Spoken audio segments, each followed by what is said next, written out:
छत्तीसगढ़ विधानसभा के पूर्व उपाध्यक्ष श्री बनवारीलाल अग्रवाल ने कहा है कि भारत एल्यूमिनियम कंपनी लिमिटेड के निजीकरण ने लोगों की विनिवेश से संबंधित भ्रांतियों को दूर कर दिया है। बाल्को ने अपने कर्मचारियों का विश्वास तो अर्जित किया ही है, वह अपने सामुदायिक विकास के कार्यों से जनता का भी भरोसा हासिल कर रहा है। श्री अग्रवाल ने ये उद्गार बाल्को प्रबंधन की ओर से आयोजित होली मिलन समारोह में व्यक्त किए। इस मौके पर कोरबा और बाल्को नगर के अनेक गणमान्य व्यवसायी, समाजसेवी और शैक्षणिक सांस्कृतिक विकास से जुड़े नागरिक भी मौजूद थे। कोरबा और बाल्को नगर के गणमान्य नागरिकों के लिए बाल्को प्रबंधन ने होली मिलन समारोह आयोजित किया। इस मौके पर छत्तीसगढ़ विधानसभा के पूर्व उपाध्यक्ष बनवारीलाल अग्रवाल ने वेदांत समूह द्वारा बाल्को में 1200 मेगावाट के नए विद्युत संयंत्र की स्थापना पर प्रसन्नता जताई।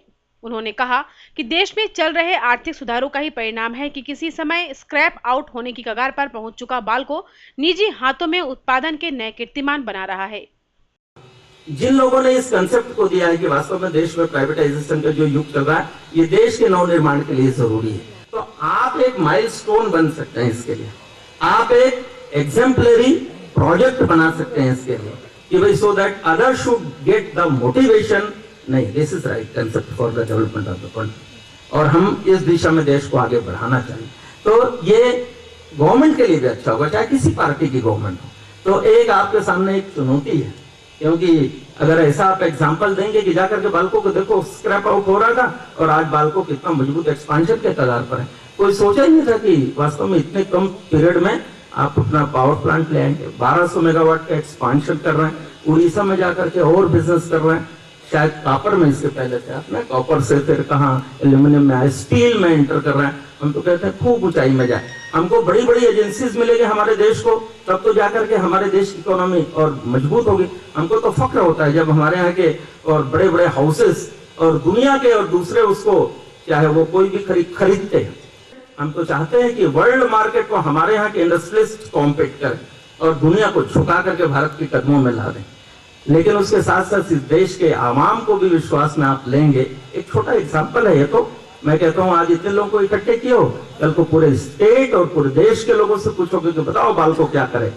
और मैं तो जिस ढंग से अनिल अग्रवाल जी की बात को एक बार पढ़ा था अखबार में, जो उनके मस्तिष्क में कल्पना है कि वेदांत एक इतना बड़ा और विश्वविद्यालय हिंदुस्तान में खड़ा करना चाहती है, जो विश्वविद्यालय जैसे कभी नालंदा में लोग दुनिया के लोग पढ़ने आते थे, तो वैसी उनके मस्तिष्क में बात है कि भाई दुनिया के लोग यहाँ आकर के सीखें और एजुकेशन के हर फील्ड में सीखेंगे। तो क्या ही अच्छा होगा कि वास्तव में ऐसा सोच है तो लोगों को सोचने का ढंग बदल जाए। और ये इकोनॉमिक रिफॉर्म का युग जो चल रहा है ना देश में और दुनिया में चल रहा है, ये और परवान चढ़ेगा। इस परवान चढ़ने में आपकी भूमिका रेखांकित होगी।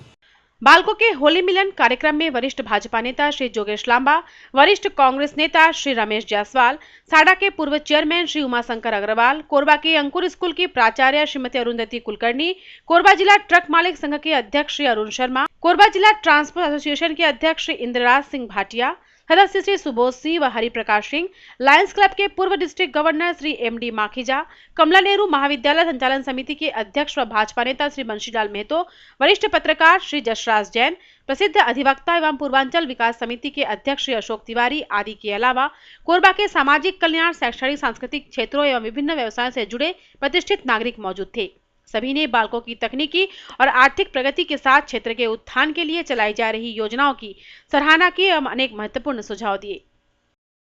बाल्को अध्यक्ष श्री प्रमोद सूरी ने नागरिकों के सुझाव और विचारों का स्वागत करते हुए बताया कि बाल्को प्रबंधन चहुमुखी प्रगति का पक्षधर है। उन्होंने बाल्को के सामुदायिक विकास कार्यक्रमों से नागरिकों को अवगत कराया। आपकी जानकारी के लिए जो कुछ प्रोजेक्ट हमने हाथ में लिए, एक तो कोरबा में इंजीनियरिंग कॉलेज का जो बनवारीलाल जी ने बताया, सभी इंडस्ट्रीज मिलके यहाँ करीब 70 करोड़ की लागत से एक बहुत बढ़िया तकनीकी संस्थान खोलना चाहते हैं। सीएम साहब ने पिछले साल उसका बात किया था और अभी उसके ऊपर प्रोग्रेस हो रही है। अभी 9 तारीख को फिर रायपुर में मीटिंग है, तो लगता है कि सन 2008 से वो कैंपस जो है उसमें शुरू होगा। और उसके अलावा स्टेट लेवल पे तो हम कुछ कार्य कर रहे हैं, जैसे मैन पार्क का, टूरिज्म स्पॉट का डेवलपमेंट। तो केंद्र सरकार के साथ मिलके वहाँ पे करीब 3 करोड़ वेदांता समूह योगदान दे रहा है, बाकी का केंद्र सरकार दे रही है। और मैनपाट को, जो कि छत्तीसगढ़ में टूरिज्म की इतनी जगह है लेकिन विकास बहुत स्लो है, तो उसको विकास करने के लिए, उसके अलावा कवर्धा और मैनपाट में जो सड़कों की सबसे बड़ी समस्या है, तो करीब 16 करोड़ की सड़कें कवर्धा और मैनपाट में बालकों की तरफ से बनाई जा रही हैं। अभी हाल ही में हमारा रायपुर में सीएम साहब से मीटिंग हुआ और उसमें हम लोगों ने बताया। उसके अलावा रायपुर में एक कैंसर रिसर्च इंस्टीट्यूट और हॉस्पिटल, क्योंकि आज भी छत्तीसगढ़ स्टेट में कोई कैंसर का हॉस्पिटल या रिसर्च इंस्टीट्यूट नहीं है अंतर्राष्ट्रीय स्तर का, तो उसकी स्थापना के लिए हम लोग पूरा योगदान देने के लिए हम लोगों ने अपनी स्वीकृति दी है और उसके ऊपर भी राज्य सरकार के साथ मिलकर कार्य कर रहे हैं। बाकी कोरबा के अंदर जैसे उन्होंने बताया, एक वो सड़क चौड़ीकरण जो है केनाल रोड के पास में, उसमें करीब 1.5 करोड़ का योगदान जो है। पर हमारा सोचना ऐसा है कि आप लोग चूंकि कोरबा से हमसे ज्यादा जुड़े हुए हैं, तो आप सही में जानते हैं कि कहाँ किस चीज की जरूरत है। यूं तो हम CSR के और बाकी समाज कल्याण के बहुत कार्य कर रहे हैं, लेकिन लोग क्या चाहते हैं ये जानना बहुत जरूरी। और मुझे बहुत खुशी है कि आज पहली मुलाकात में काफी कुछ हमें जानने को मिला और हम उम्मीद करते हैं कि आइंदा भी आपका मार्गदर्शन होता रहेगा। कार्यक्रम में बालको के परियोजना उपाध्यक्ष श्री A.K. जैन ने प्रतिष्ठित नागरिकों को बालको के 1200 मेगावाट की विद्युत परियोजना के विभिन्न पहलुओं से अवगत कराया।